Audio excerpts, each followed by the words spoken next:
Hello everyone, आपका स्वागत है इस यूट्यूब चैनल पर। और आज मैं एक्सप्लेन करने वाला हूँ कागुराबाची का चैप्टर नंबर 4। अगर आपने पहले के वीडियोस नहीं देखे हैं तो प्लेलिस्ट का लिंक डिस्क्रिप्शन में, उसे आप जाकर देख लेना, नहीं तो आपको ये चैप्टर समझ में नहीं आएगा। तो आए बिना टाइम खराब किए शुरू करते हैं इस वीडियो को।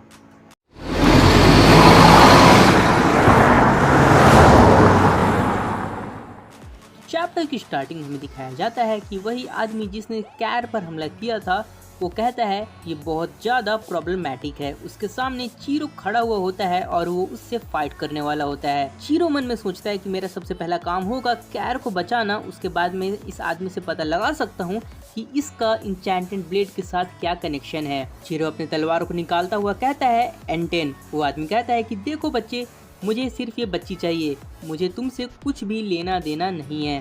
चीरो अपने तलवार का पावर यूज करते हुए कहता है ब्लैक, और वो आदमी कैर को वहाँ से फेंक देता है। तभी चीरो चिल्लाता है मिस्टर शिबा, और वहाँ पर शिबा आता है और कैर को पकड़ लेता है। शिबा कैर को लेकर अपने कार में आकर बैठ जाता है। कैर बहुत ज़्यादा घबरा गई होती है। कैर पूछती है शिबा से कि अभी क्या हुआ। शिबा कहता है कि क्या तुम्हें याद नहीं। शिबा कहता है कि जब अभी हम उछल रहे थे तो तुम खत्म हो गई थी। शिबा मजाक करता है। शिबा मन में सोचता है कि सच में इस बच्ची के पीछे एक बुरा सॉर्सरर था। कैर पूछती है कि क्या वही चीज़ सॉर्सरी है। शिबा कहता है हाँ। कैर कहती है कि मुझे भी सीखना है। शिबा कहता है कि हाँ, तुम भी सीख सकती हो अगर तुम मेहनत करो तो। शिबा बताता है कि जो स्पिरिट एनर्जी सॉर्सरी को पावर देती है वो बेसिकली एक लाइफ फोर्स है, और ये सारे ह्यूमंस में होता है, और ये एनर्जी तुम्हारे अंदर भी होगा।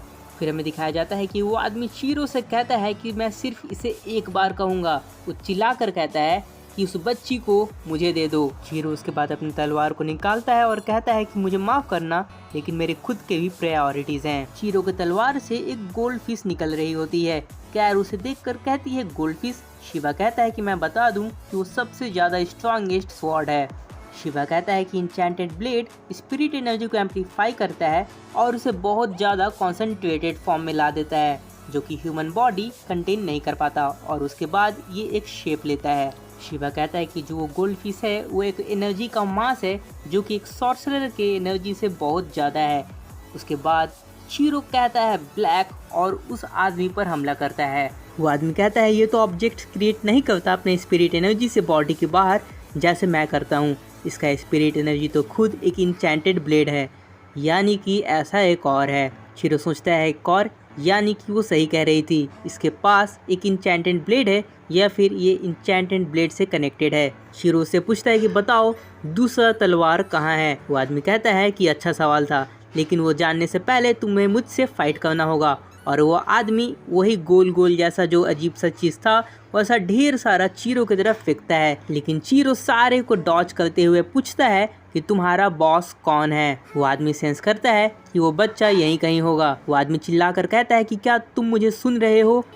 ध्यान से देखो, ध्यान से देखो, मैं इसी भी वैसे ही ख़त्म करूँगा जैसे मैंने तुम्हारी माँ को ख़त्म किया था। ये भी वैसे ही ख़त्म होगा जैसे तुम्हारी माँ तुम्हें प्रोटेक्ट करते हुए ख़त्म हो गई थी। कैर काफ़ी ज़्यादा घबरा जाती है। शिवा कहता है कि अच्छा, तुम्हारे साथ ये हुआ था, मुझे नहीं पता था, तुम चुपचाप यहीं पर बैठे रहो।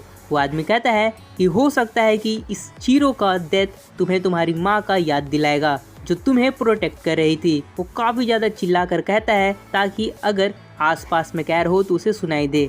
उसके बाद चीरो सारे बॉल्स को डॉज करते हुए बचता रहता है। वो आदमी चिल्ला कर कहता है कि और तुम भूलना मत, तुम अकेली हो। उसके बाद चीरो अपने तलवार से एक बहुत बड़ा गोल्डफिश बनाता है और कहता है रेड। चीरो कहता है कि तुमने सही कहा था, सवाल बाद में करेंगे।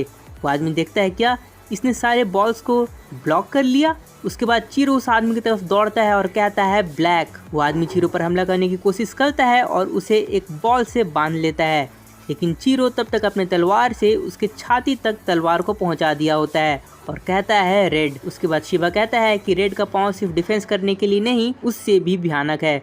उसके बाद एक ब्लास्ट होता है और वो आदमी दूर जाकर गिर जाता है। कैर काफ़ी ज़्यादा खुश हो जाती है। चीरो कहता है कि मैं तुम्हें इसलिए नहीं बचा रहा क्योंकि मैं तुम्हें बचाना चाहता हूँ, मैं इसलिए बचा रहा हूँ कि तुम्हारे चलते मैं अपने गोल के करीब जाऊँगा। चीरो उस आदमी के पास जाकर पूछता है कि ठीक है, बताओ तुम्हारा बॉस कौन है और तुम उस बच्ची के पीछे क्यों पड़े थे, और क्लाउड गॉगर ब्लेड कहाँ पर है।